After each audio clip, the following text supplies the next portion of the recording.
हाँ, नमस्कार दोस्तों।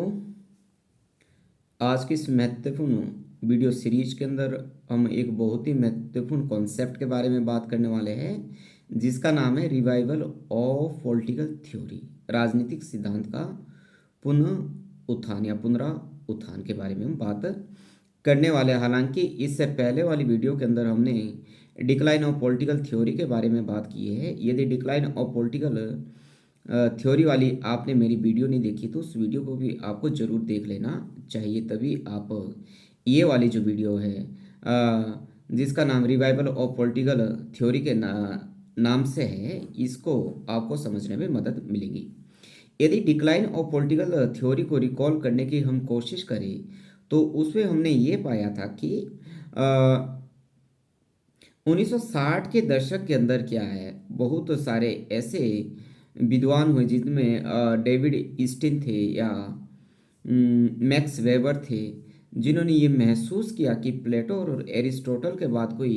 ऐसा राजनीतिक चिंतन पैदा नहीं हुआ है जिसने कि स्टेट और व्यक्ति के बीच जो संबंध है उसके बीच आधारभूत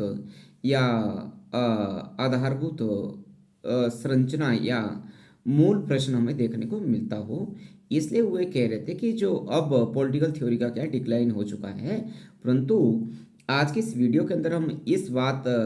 पे चर्चा करने वाले हैं कि revival of the political theory. और दोस्तों, ये जो कॉन्सेप्ट है बुक्स के अंदर बहुत बड़ा चढ़ा के इसको पेश किया होता है, और प्राय तौर से विद्यार्थियों को इसको जानने में बहुत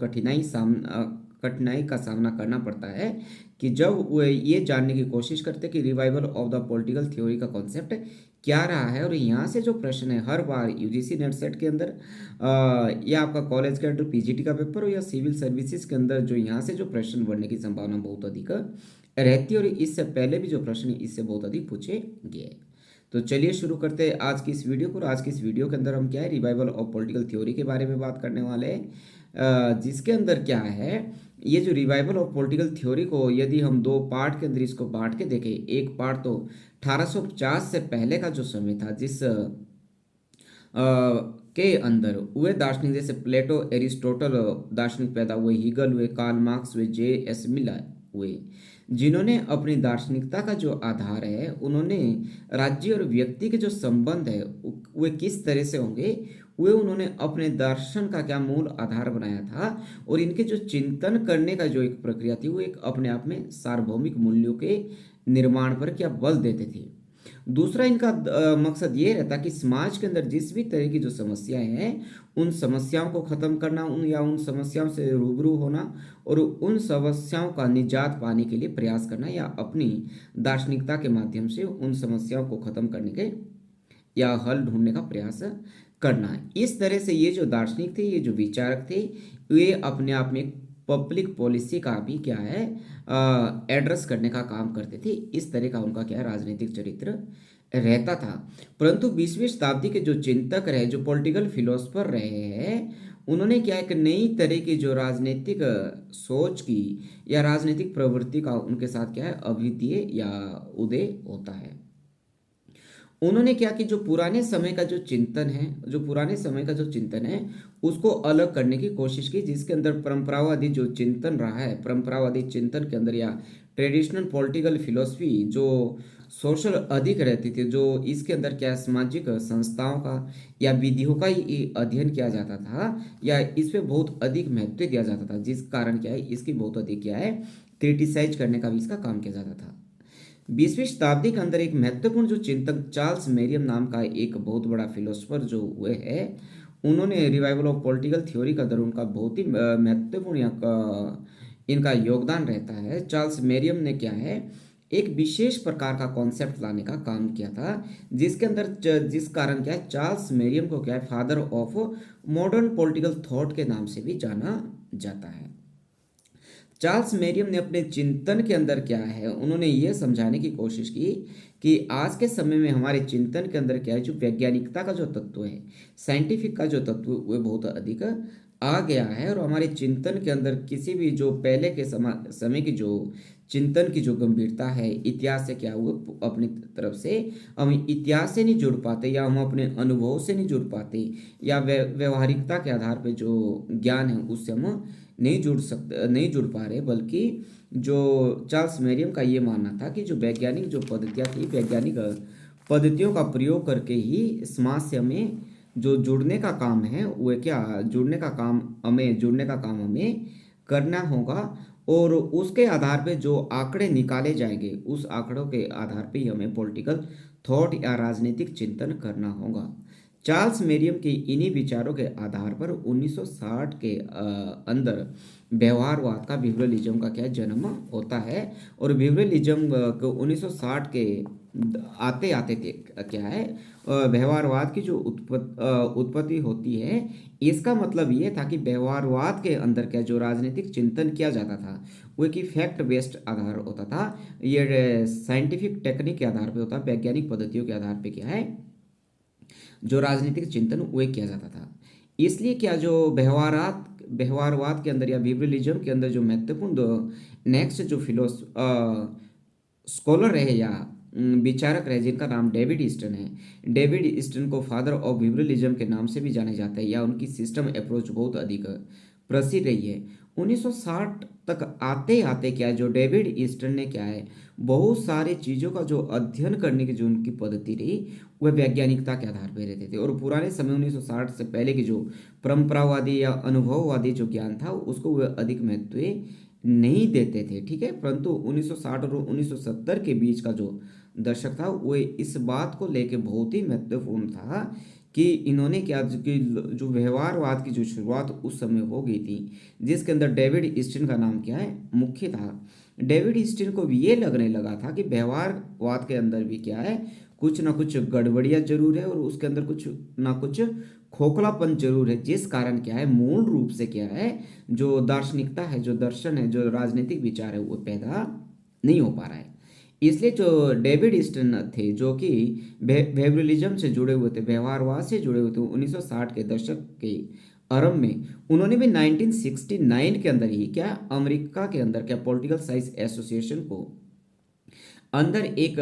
अपना व्याख्यान दिया था, लेक्चर दिया था, जिसके अंदर उन्होंने ये कहा था कि बिहेवियरलिज्म की जो तकनीक है, यदि हम उसी के माध्यम से आगे बढ़ेंगे, तो हम क्या है कि जो मूल चिंतन या वैज्ञानिक पद्धतियों के आधार पर जो चिंतन क्या है, वह क्या मूल चिंतन नहीं है, जो कि एकदम से यदि हम एकदम से वैज्ञानिक विधियों को आधार बना के अपने चिंतन को हम करते हैं, तो इसका मतलब कि हम अपने चिंतन के अंदर कुछ ना कुछ खामियां जरूर रह रही है, और जिस कारण कि हम समाज से नहीं जुड़ पा रहे हैं, या समाज के अंदर जिस भी तरह की जो समस्या है उसका हम खात्मा नहीं कर सकते। इसलिए डेविड ईस्टन ने जो पॉलिटिकल साइंस एसोसिएशन के अंदर अपने व्याख्यान उन्होंने दिया था, लेक्चर दिया था, उससे क्या है बिहेवियरलिज्म से एक नए तरह की बिहेवियरलिज्म की शुरुआत हुई, जिसको पोस्ट बिहेवियरलिज्म के नाम से भी जाना जाता है। उसके अंदर भी ये बात कहेगी कि वैज्ञानिक तथ्यों के आधार पे हमें परंपरावादी जो चिंतन पद्धति रही है, जो अनुभव पे आधारित रही है, जो इतिहास पे आधारित रही है, उसको भी साथ लेके हमें आगे बढ़ना चाहिए। महत्वपूर्ण जो इंटरप्रिटेशन करने का जो काम किया है रिवाइवल ऑफ पॉलिटिकल थ्योरी के अंदर, वो माइकल ऑक्सफोर्ड का रहता है। माइकल ऑक्सफोर्ड ने 1962 के अंदर उनकी एक महत्वपूर्ण बुक पब्लिश होती है, जिसका नाम था रैशनलिज्म एंड पॉलिटिक्स, ठीक है। माइकल ऑक्सफोर्ड ये कह रहे हैं कि यदि हम रैशनलिटी के आधार पे, यदि वैज्ञानिकता के आधार पे हम जिन तर्कों का क्या टेक्निक्स के ऊपर ही अधिक हम जोर देते हैं, तो इसका मतलब कि जो हमारी चिंतन पद्धति के ऊपर क्या ये प्रश्न चिन्ह लगा रहा है, या एक सीमा तक ये रोकने का काम कर रहा है, जिससे कि हमारा परंपरावादी जो ज्ञान है या अनुभववादी जो ज्ञान है, वह क्या है उसकी हम क्या अपने आप में उपेक्षा करने का काम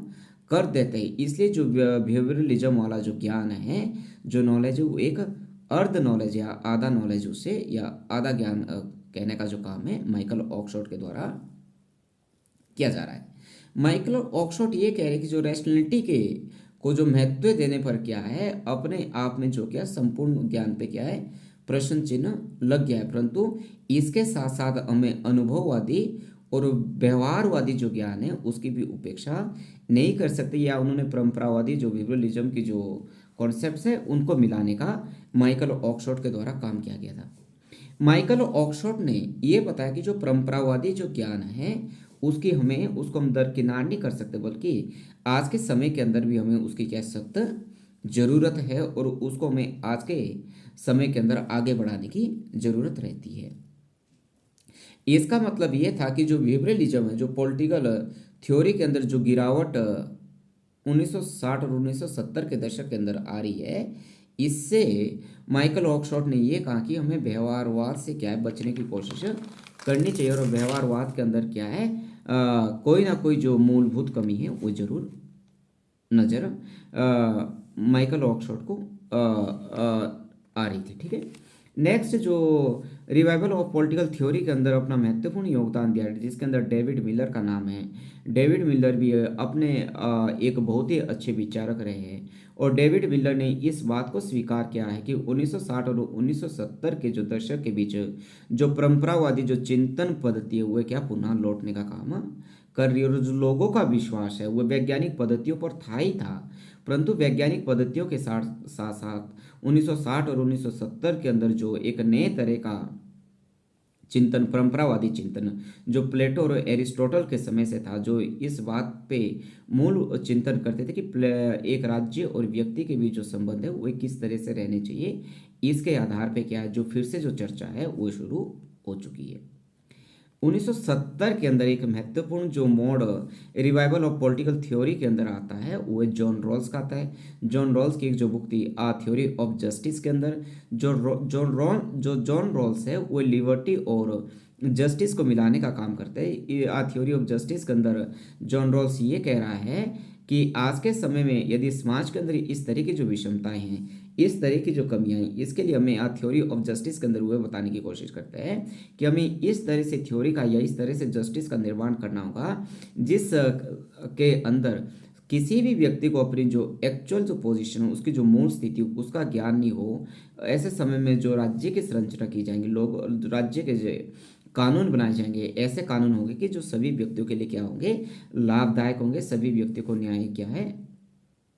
सुलभ करवाया जाएगा। इस तरह से जॉन लॉक ने क्या है प्लेटो के समय से जो एक परंपरावादी राज्य की जो एक कल्पना लौकिक जो प्रवृत्ति चली आ रही थी, उसको फिर से क्या है रिवाइवल करने का जो काम है वो जॉन रॉल्स के द्वारा किया गया था। उसके बाद जो फिर से एक नया मोड़ रिवाइवल ऑफ पॉलिटिकल थ्योरी के अंदर आता है वो एक कांटवादी विचारक या नव उदारवादी विचारकों के अंदर हमें देखने को मिलता है। कांटवादी विचारक नव उदारवादी विचारकों ने ये माना कि जो समानता का जो आधार है जॉन रॉल्स के द्वारा जो जोड़ा गया है, इसमें उन्होंने क्या है लिबर्टी और इक्वलिटी को मेल जोल करने का क्या है काम किया गया है। उसके बाद जो रिवाइवल ऑफ पॉलिटिकल थ्योरी के अंदर जो महत्वपूर्ण जो आगे इंटरप्रिटेशन या व्याख्या करने का काम रहा है वो है लिबर्टेरियनिज्म के द्वारा रहा है, या हिंदी के अंदर हम इसे स्वेच्छातंत्रवादियों के द्वारा रहा है, जिसके अंदर नॉजिक का नाम क्या है सबसे महत्वपूर्ण है। और नॉजिक का क्या है, नॉजिक ने भी जो उसकी जो चिंतन थी उसके अंदर भी एक स्वाभाविकता थी, मूलता थी, एक मूल प्रश्न उसके अंदर था। नॉजिक ने ये देखा कि जॉन रॉल्स की जो न्याय की अवधारणा है, जॉन रॉल्स की न्याय की अवधारणा से उसने क्या है न्याय को प्राप्त करने के लिए क्या है उसने जो लिबर्टी वाला कॉन्सेप्ट है उसको दबाने का काम किया है। नॉजिक ये कह रहा है कि यदि हम जस्टिस करने के चक्कर में जब हम स्टेट को अधिक फंक्शन दे रहे हैं, अधिक काम करने की, अधिक शक्तियां देने की बात कर रहे हैं, तो कहीं ऐसा ना हो कि जो राज्य है अधिक शक्ति देने से क्या है राज्य न्याय करने के चक्कर में क्या है व्यक्ति के अधिकारों के ऊपर अतिक्रमण ना कर दे, व्यक्ति की स्वतंत्रता के ऊपर अतिक्रमण ना कर दे। इसलिए जो विचार उदारवादी विचारधारा का जो आधारशिला रही है, कहीं ऐसा नहीं हो कि न्याय करने के जस्टिस करने के चक्कर में हम क्या है उसको ही खात्मा करते हैं। ठीक है। इसलिए जो नॉजिक है वो क्या जॉन रॉल्स की जो न्याय की जो अवधारणा है उसको नेग्लेक्ट करने का काम कर रहा है, परंतु फिर भी जॉन रॉल्स नॉजिक भी जॉन रॉल्स के जो थ्योरी ऑफ जस्टिस है इस बात से वो सहमत है कि प्लेटो और एरिस्टोटल के बाद यदि रिवाइवल ऑफ पॉलिटिकल थ्योरी की जो काम है वो जॉन रॉल्स के द्वारा किया गया है। इसलिए जो जॉन नॉजी के द्वारा क्या है स्वतंत्रता के साथ साथ क्या है न्याय को मिलाने का काम किया गया है, परंतु जो नॉजी के द्वारा क्या है स्वतंत्रता और अधिकारों को क्या है अधिक महत्व दिया गया है, या प्राथमिकता के आधार पर उन्होंने स्वतंत्रता और अधिकारों को रखने का काम किया है। नेक्स्ट जो इसके अंदर इंटरप्रिटेशन या रिवाइवल ऑफ पॉलिटिकल थ्योरी के अंदर जो महत्वपूर्ण वर्क रहा है वह कम्युनिटेरियनिज्म का रहा है या समुदायवादियों का रहा है। समुदायवादियों के अंदर चार्ल्स टेलर का जो नाम है वह महत्वपूर्ण रूप से लिया जाता है। और जो समुदायवादियों ने क्या है नोजिक और जॉन रॉल्स दोनों की आलोचना की, और उनका ये मानना था कि जो नोजिक और जॉन रॉल्स है वो समाज का भला तो करना चाहते थे, परंतु इनकी जो मेथोडोलॉजी थी, जो इनका तरीका था वो क्या इंडिविजुअल था, वो उनका तरीका व्यक्ति प्रधान था, जो कि अपने आप में गलत है। समुदायवादियों ने भी क्या है व्यक्ति के साथ साथ क्या समुदाय को महत्व दिया, जो कि विचार हमें जो प्लेटो और एरिस्टोटल के विचार के अंदर हमें देखने को मिलता है, क्योंकि प्लेटो और एरिस्टोटल भी क्या है सोसाइटी को बहुत अधिक महत्व देते थे, और हीगल भी क्या समाज को बहुत अधिक महत्व देते थे। इसका मतलब है कि जो revival of the political theory का काम के अंदर महत्वपूर्ण जो योगदान देने का काम है वह कम्युनिटेरियनिज्म के द्वारा या समुदायों के द्वारा भी किया गया है। इससे जो